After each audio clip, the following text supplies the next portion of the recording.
Il progetto pilota sulle microplastiche è presentato oggi nella sede udinese della Regione con il coinvolgimento dei comuni di Pradamano, Pavia di Udine, Cividale e Premariacco per l'installazione sperimentale di appositi filtri per lavatrici in grado di trattenere le microplastiche rilasciate durante i lavaggi domestici.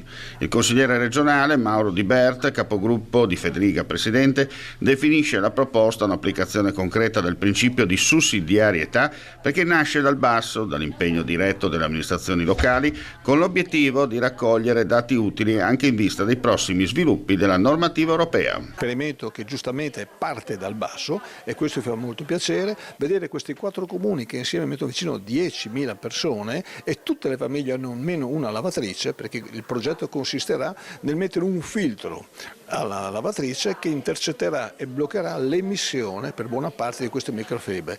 L'iniziativa, concepita come progetto pilota, ha puntato a testare soluzioni concrete per ridurre l'emissione di microplastiche nell'ambiente. Successivamente il percorso è stato rafforzato con ulteriori 230.000 euro stanziati in sede di assestamento di bilancio, risorse destinate a completare il progetto e proseguire la campagna di monitoraggio delle acque, consolidando i risultati ottenuti e ampliando l'utilizzo di sistemi di filtrazione. E hanno aderito ben volentieri il comune di Cividale, Premariacco e Pavia di Udine.